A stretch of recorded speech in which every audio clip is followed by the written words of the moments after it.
everyone, welcome back to the I Am Love podcast YouTube channel. Today I want to discuss an important topic that I think is the most important part of manifesting a specific person or just a new relationship, and really just manifesting anything in general. So I want you guys to self-reflect on this. Have you ever said stories to yourself such as, every area of my life is going so well except romantic relationships? Or why am I struggling in every single area besides love? Or even things like, my career is going so great and I'm so good at manifesting money, but when it comes to love, I've just always been struggling with that for my entire life. If you resonate with any of this is showing you what your relationship identity is, what your relationship state of being is. And as we know, the 3D world is a mirror. There's a reflection of what we are assuming to be true about ourselves, what we are accepting for ourselves, what we are identifying ourselves as. So when we accept these kinds of stories, we are essentially embodying that person, and that will determine how we think about love and relationships, how we react, how we respond.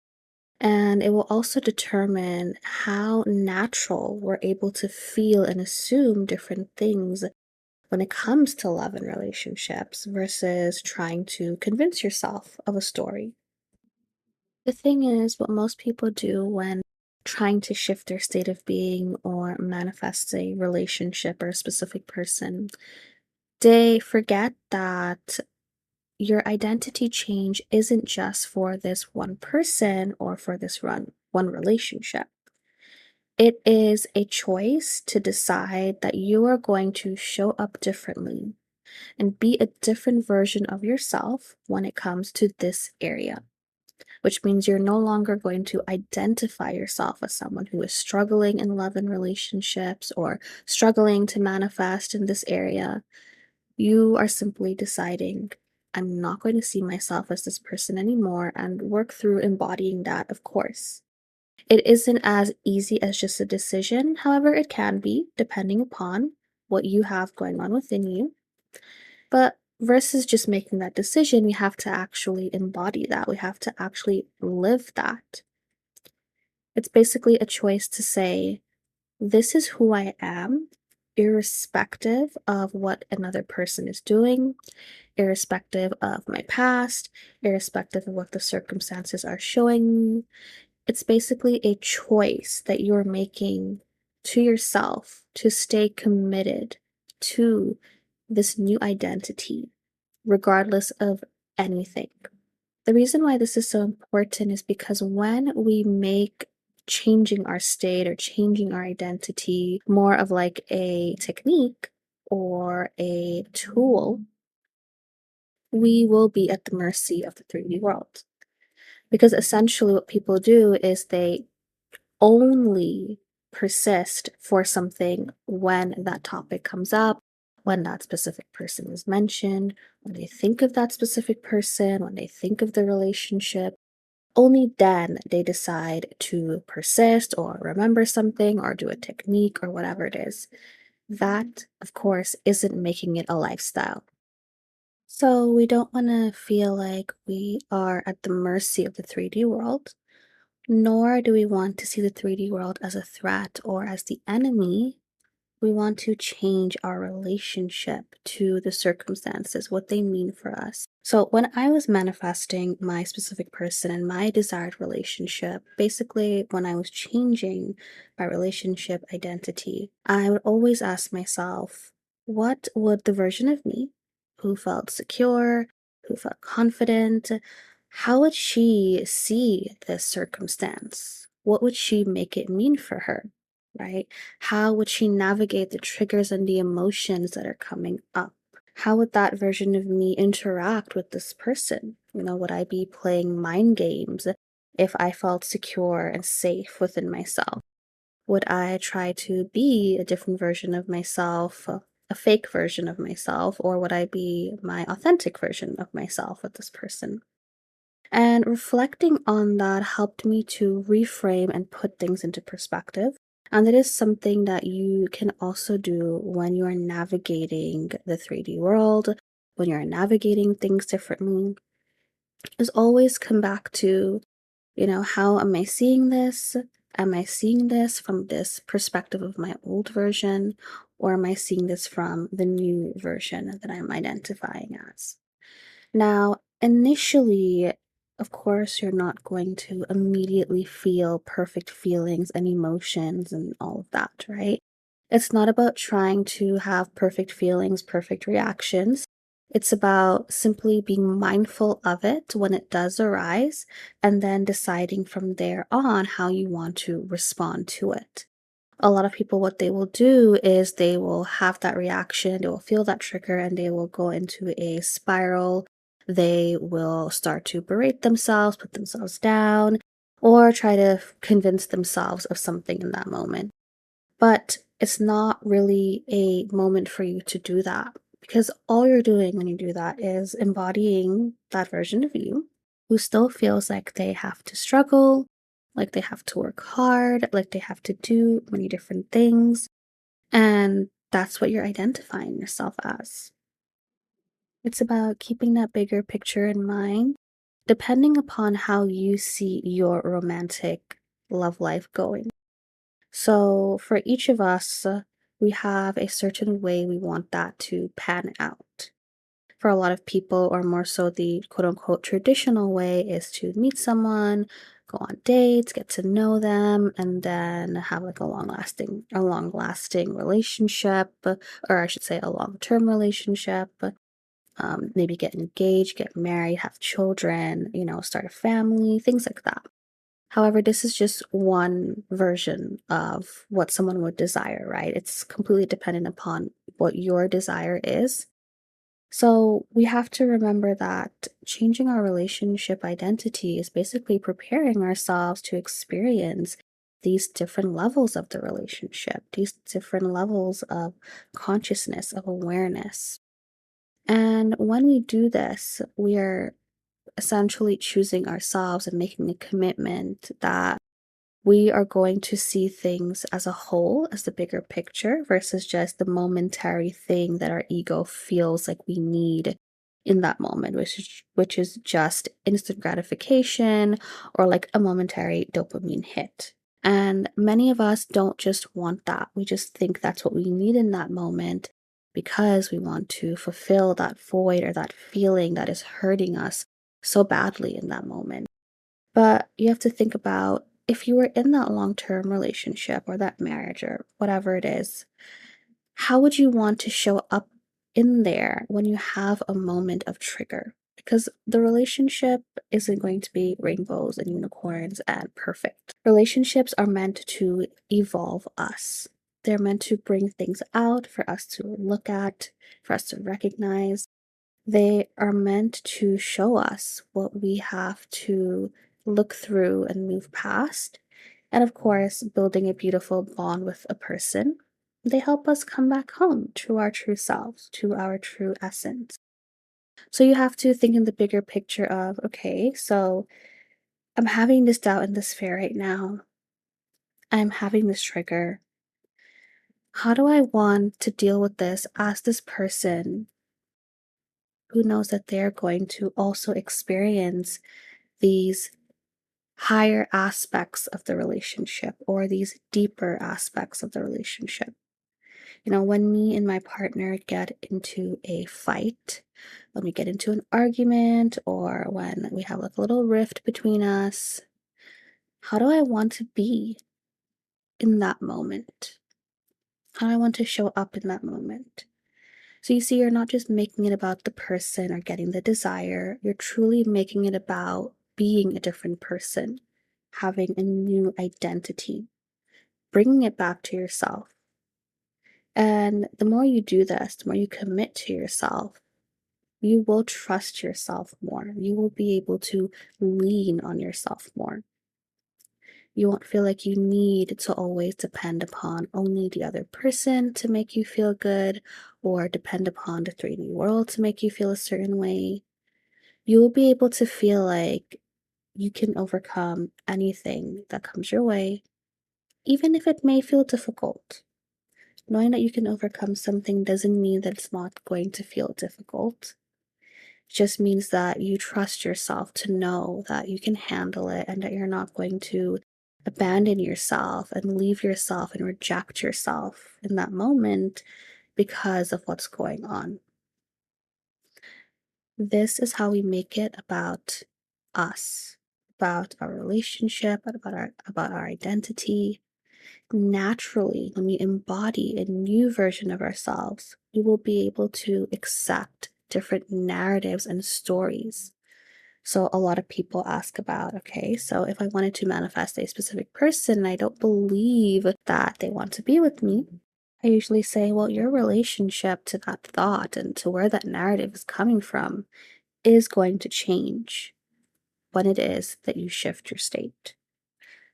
The main primary reason we think and assume a certain way is because of our current state, is because of how we identify as. The more we shift that, the more we change that, these narratives will change on their own. So that's why there's no point trying to convince yourself of something, especially if you're doing so on a foundation that feels very rocky and it feels very unstable and insecure. This does not mean that you need to have perfect healing or perfect everything to be in a relationship. Of course not, absolutely not. All you're doing is learning how to navigate those things differently so that you don't find yourself in the same pattern, the same cycle. Because if you think about it, when a traumatic experience happens, when something happens, we don't really have the skills or the tools to navigate and process those emotions and not identify with it in a certain way. So we do tend to personalize things more and over identify with it and take it in a way where we accept it as true because we simply just don't know any better. And it's really that thing that causes it to remain a consistent identity and state of being that we continue to perpetuate for years and years.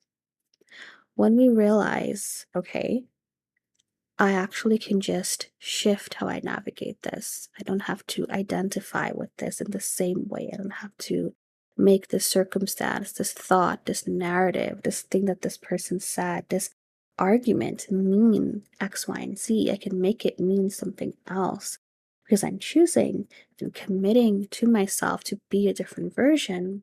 Now it's only about how you navigate it. That's what truly matters, not the negative thoughts themselves or the feelings or how uncomfortable or the anxiety that you feel. It's always what you do with it, your relationship to it. That is the most important part of shifting your state of being. So, for example, let's just say your partner hasn't replied in, I don't know, an hour, or your specific person, your crush, right? How do you identify with that? Do you automatically assume that they are ignoring you, that they don't care about you, that they're being the same person as they always were? Do you automatically assume that you're being rejected? That shows you what your relationship identity is, or simply just your state of being in this area. It may also be in other areas too, and that's for you to reflect on, but it does show you what it is that you're assuming to be true. Let's just say your person tells you that they want to take things slow. Do you automatically assume that that means that they don't love you, they don't care about you, that you're being rejected? Or do you just completely accept and surrender to it and say, okay, that's fine, because I know who I am. I know what the bigger picture is. I know what I've already assumed. So, therefore, I don't have to fight with this or try to control it or try to change anything because I know already what I have decided. And then you navigate the triggers from that point of view, being present with yourself. All of this will determine how things shift for you. So it's really important to be mindful of what you immediately jump to. And like I said earlier, even if you are immediately jumping to something, it doesn't necessarily mean that you are still in that state or you're doing something wrong. It's really just about how you navigate it. That matters. That determines things. You also don't need to have a perfect response or reaction all the time either. No one has that. You don't need to do that either. It's more so about just loving yourself unconditionally, loving all parts of yourself, and just being okay with the fact that you feel the way you feel in that moment. Not resisting it, not trying to fight it, not trying to affirm your way out of it, but simply just being present with yourself in that moment and honoring what it is that you feel. So, anytime you're facing a circumstance, you're thinking about your person, you're thinking about your relationship, reflect upon this. Reflect upon how you're identifying yourself, the situation, your relationship to the situation. Reflect upon what you immediately jump to and how you're navigating things, because it will tell you a lot about your state of being predominantly. Once you have gone within to tap into the feeling of the wish fulfill, once you have imagined something, and once you have really felt it to be done, your only job now is to go about your day embodying that person. And that doesn't mean that you're thinking about being that person all the time. It simply means that you know what you have decided, you know who you have chosen to be. And so you come back to that identity when you find yourself going back to the old state or the old identity. So, for example, let's just say something is happening with your specific person and they maybe are not contacting you, or they said that, they're canceling on a date or something. It's not about, okay, how do I react in this moment to make this thing happen? It's about how do I react in this moment when it comes to love and relationships? Who am I going to see myself as? How am I going to relate to this circumstance as this person that I'm committing myself to be and choosing myself to be? Not just because I want to get a result and I want to change this thing, because you don't need to do it like that. And that also doesn't create long lasting shifts and changes. It really just creates hot and cold results, right? And of course, as we spoke about in the last video, it creates the need for quick fixes all the time and not a true consistent change within. Whenever it is that you find yourself reacting, instead of like saying like, oh, I can't react because of my desire and things are gonna not manifest the way I want it to be, ask yourself, well, how do I want to show up in the world when I do have triggers? How do I want to show up in the world when I have triggers, when I feel bad, when I have an off day, when someone says or does something to me that I don't like, when I see something that I don't like? How do I want to interact and be in this world as this person? This will create long lasting changes and shifts. And now you're not going to be at the mercy of every little thing that happens in the 3D world.